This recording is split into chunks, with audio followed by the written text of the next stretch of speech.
Hi everyone, fashion stylist Tasha Julie here, and in today's video, I thought we would have a little chat about fall's upcoming denim trends.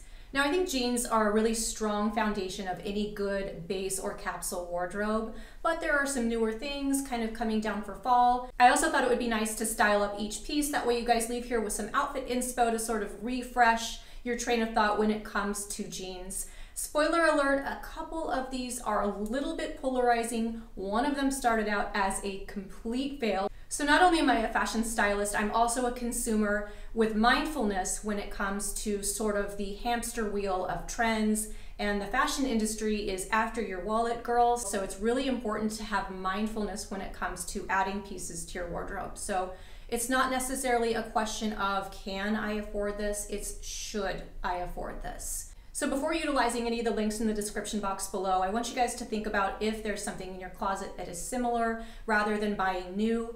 And anytime that we do talk about buying new things, I'm here to help and inspire. I am never going to yell from the top of my soapbox that you need to buy this. I'm here to inspire creativity and to give you guys new ideas and a way to sort of refresh pieces that you might have, again, before it comes to buying new. If we ever talk about buying new, I assume that you came to this video because the content is in line with whatever you were looking to do. So sort of like researching an interior decorator if you were looking to redo your living room.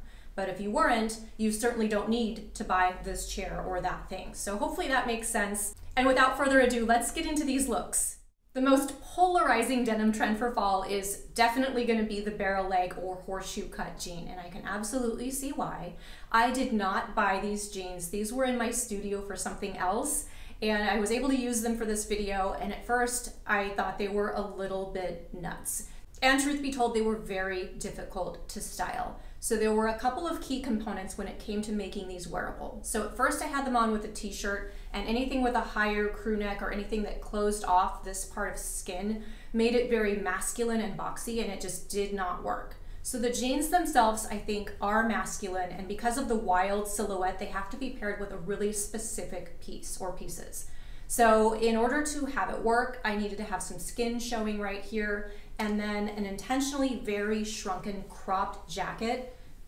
So each of these pieces really feminized the kind of hard masculine edge of this very wild silhouette jean.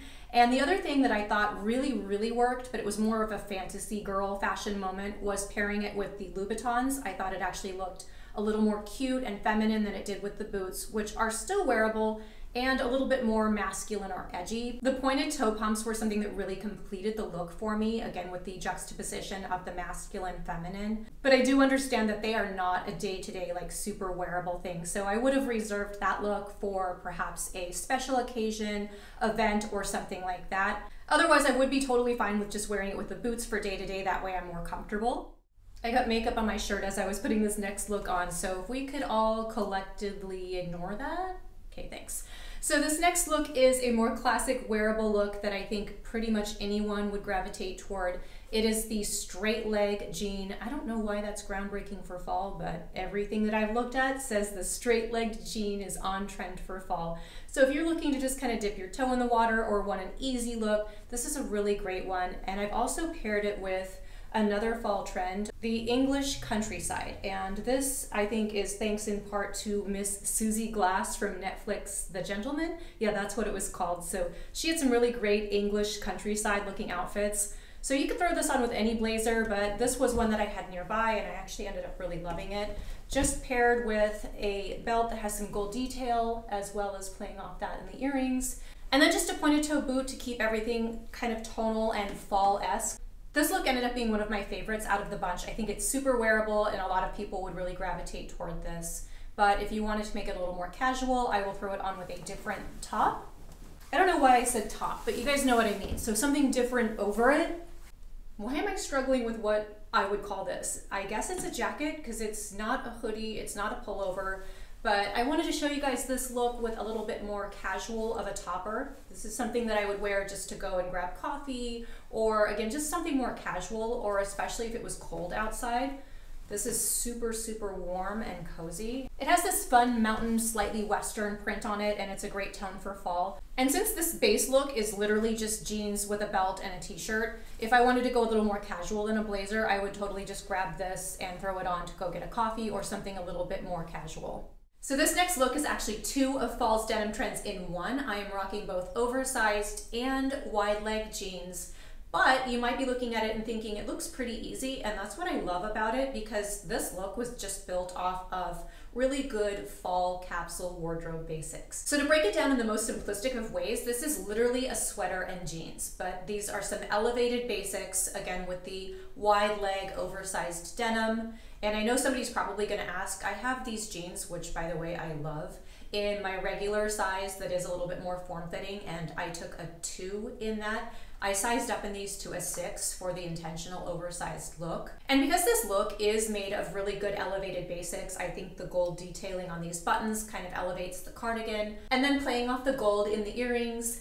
And then to elevate it even further, I tossed a watch on over the sleeve. So these looks are really great on their own, just kind of a comfortable, casual outfit that I could wear for a variety of things. But since versatility is key, I wanted to pop on a couple of other pieces and show you guys how I would elevate this if I needed to do something where I wanted to look a little bit more polished or dressed up. So I tossed on a blazer, still playing off the gold in the buttons of the cardigan and then the earrings. The blazer has the gold buttons on it, and it coordinates with the gold detail in the belt as well.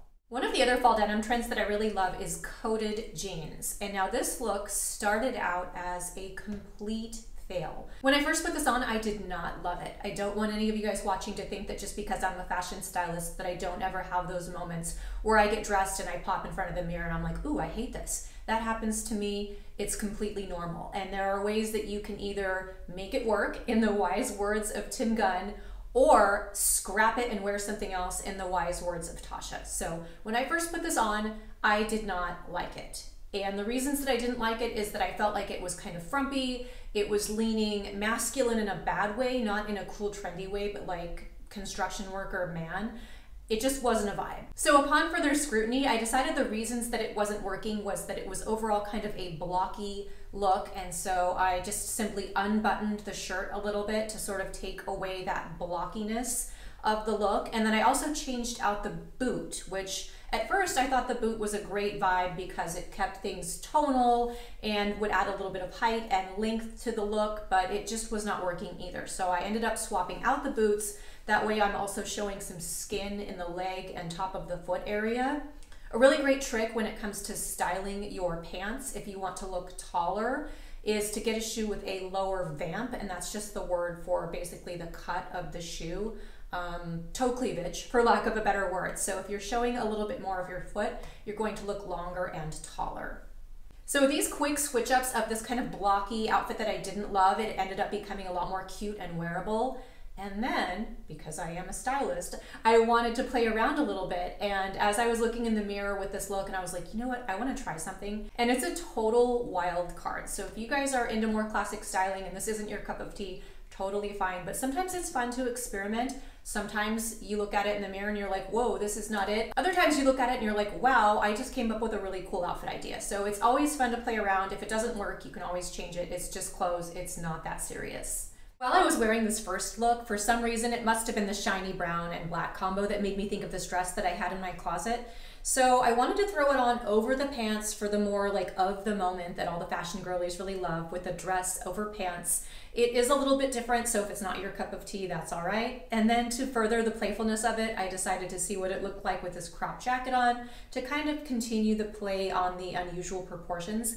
And for me, I think it's fun, it's cute. I would totally wear this, but it is a little bit different. So if it's not somebody else's cup of tea, I totally get that. But I just wanted to show you guys that you can play around with fashion and have fun. If it doesn't work, scrap it, move on to the next one.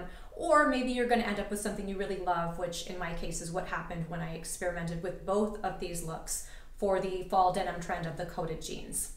Next up in the fall denim trend is gray jeans. Now this is a super easy one because it is a color, not necessarily a cut, shape, or silhouette. So pretty much anybody, regardless of body type, can wear these. You can find gray jeans in all different rises, all different style of leg, whether it's more wide or more straight. So these are for pretty much anybody that likes them. I think they're a lot easier to wear because they're a little softer than black, and because they come in a variety of different cuts and styles. So I think anybody, regardless of body type, could find a pair to suit them. And speaking of body types, if we're talking about the Kibbe body type, I am probably an hourglass, but I'm not super tall and I have an extremely long torso. So that can kind of throw a curveball into the styling of things, especially when it comes to jeans. And since bodies just are, there is no right or wrong when it comes to a person's shape. I think it's always nice to learn how to dress your own shape in a style that works for you so that you feel confident in things that are flattering on your body type. So in order to make this look a little more happily gray, I've paired it with this red shirt, and I've also kept in theme with the gray with a lighter gray pointed toe, slightly Western-ish boot. I'm really into the Western trend for fall. I know a lot of people find it polarizing, and I can see why, because if you do it wrong, you look like you're going to a hoedown, or somebody's gonna ask if your horse is outside, so I get it. But I think done correctly, it's really, really cute. I've got this look on with no belt, but if you wanted to elevate it, you could absolutely, of course, put a belt on with it. And then I also paired it with some silver earrings, keeping in theme with the overall tonal gray appearance of this look. And if I wanted to make this look a little more spicy, I would pair it with a red lip. For daytime, I definitely prefer more of a sheer, kind of a glossy red lip. And then for night, I would go a little bit more opaque and matte. Did you guys see Bella Hadid riding her horse through New York City with her, I want to say he's a bull rider or a cowboy boyfriend, I'm not really sure. But if you haven't seen it, it's on her Instagram. I'm blaming most of this Western trend on her. I understand that not everybody loves a Canadian tuxedo, but I happen to really like this look. If I wanted to cityfy this look, for lack of a better word, kind of break it up and keep it wearable, I would pair it with tonal pieces, so these brown Bottega earrings, and the bag, and then the boots are the same color, so this keeps the look from going into like wild west territory. That way people don't think that I actually rode my horse here. This is something I'm totally going to wear for fall. I know it's polarizing. I'd love to know in the comments what you all think about these looks, especially the more polarizing ones like the Canadian tuxedo and the barrel leg jeans.